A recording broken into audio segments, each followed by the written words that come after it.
Well, welcome to another sports car story. Today is a quick introduction to my Jaguar Series 1 4.2 Roadster that is fresh out of a rebuild from the Heritage Car Company in Malton.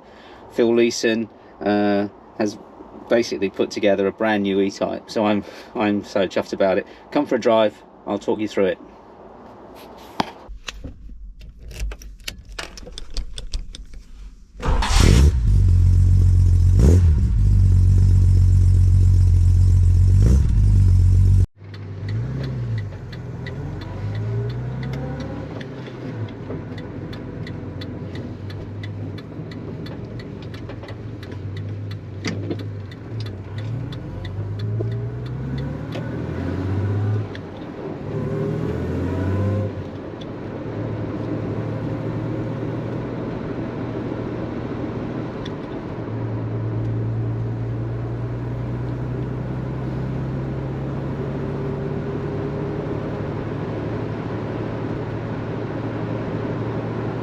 So this is the 4.2 Roadster that's just come out of a complete rebuild with the Heritage Car Company in Malton.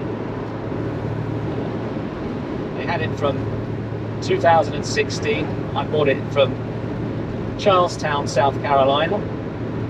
I bought it was an eBay.com find, $20,000 in 2015.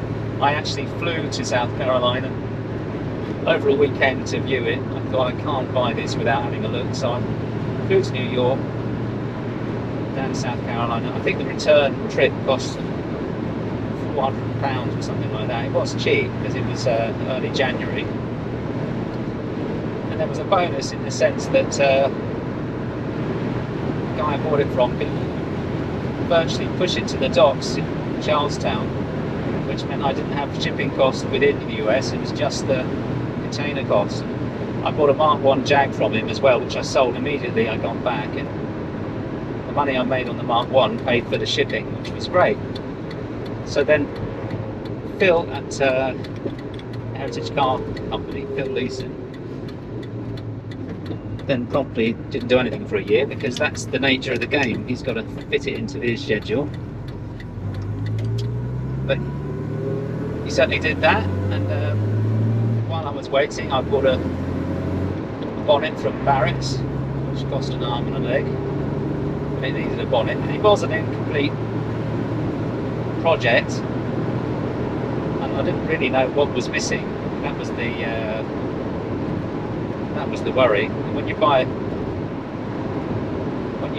buy a project that's all in bits, you really don't know what's missing, and every time you shift a project, you have to assume that 10% has been lost, and I think this project was shipped between different people quite a few times. So yeah, Phil started the project in about 2017-18, and the good thing about knowing that Carl is going to do the work. He's a brilliant metalwork guy. That he's got a body shop in Malton. You know that he's going to strip it down to nothing anyway, so there's no point in buying a half decent car, because Carl is going to literally strip it to nothing, and exactly what he did. And it's got new sills. It didn't really need sills, but Carl wanted to see what was inside, because there's no point in rebuilding a car and then it rusts from the inside. So really, it's a complete rebuild. That's how he does it. He's also a fantastic painter, and that's literally the last thing that gets done, paint, as far as the car's concerned. And then he came back to Phil for every nut and bolt rebuild, including the engine, which was done by Ken. I can't remember who it's from, but he's a well-known XKE engine builder. Rebuilt axle, rebuilt gearbox, everything rebuilt. it's the only way to do these projects. There's no point in saying, oh God, I'll do everything but not rebuild that, because then it's not a complete rebuild, and that's the bit that'll play up. We had to wait a long time for a new loop, and again, if you buy an old car, it's the loop that tends to let you down. There's an earthing problem with one of the wires in the middle of nowhere. You're broken down, and unfortunately, I've learned the hard way, and that's why if you're going to drive a car, if you're going to enjoy it, you've got to start from the ground up. Here's what we did with this car. Sorry, nearly missed my turning.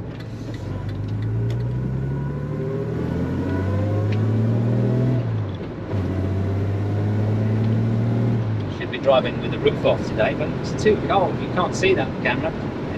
The weather's finally turned. We're looking at quite a cold day. I think we're only a few days away from salt on the road, and this poor car won't see the light of day for quite a while after that. Can't be driving these cars in salt. Come on, everybody. So Phil finally finished the rebuild in August 2023, and I'm really just doing shakedown miles now.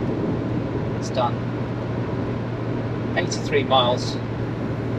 And really, this is where it's supposed to throw up bits and pieces that need doing, but I haven't actually come across much. A bit of a misfire here and there, but it seems to be settling down, so I understand that.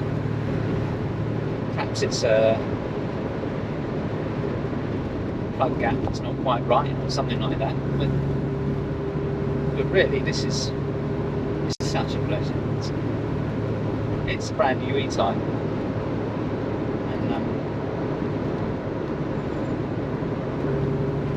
Worry about money and worry about business and worry about everything else, but really I can't be complaining if I'm sitting in a brand new E-Type, can I?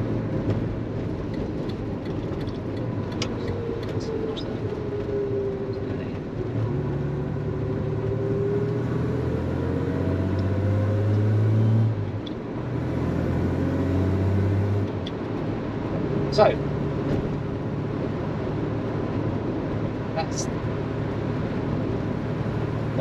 that's the sports car story on this Roadster 4.2. I'm going to do a back-to-back with my 3.8 coupe. I'll show you the differences. This is pretty much a stock car, because the 4.2 pretty sorted car by the time the Series 1 4.2. It should have been called the Series 2. It looks like the early E-Types, but there was a lot of modifications. Didn't have the old bellow brakes, didn't have the Moss gearbox, had a much better gearbox, and these are the things that mean that I didn't have to modify this car. Whereas with the 3.8, I wanted to be able to drive it. I didn't want a Moss gearbox. I put EZ power steering on it as well, which helps low speed manoeuvring. Both of them have got Cooper Craft brakes, because especially 3.8 needed that, but you can't. I don't think you can skimp on brakes. And they're basically racing brakes for an E-Type, so you're not really doing anything wrong. It won't pass a concourse of absolutely perfect original car. There's plenty of people doing that, so I don't feel I have to join in. I like new cars. I don't like patinaed cars. As I said before, I like reliability, so that's why I've ended up with this, and I'm not complaining.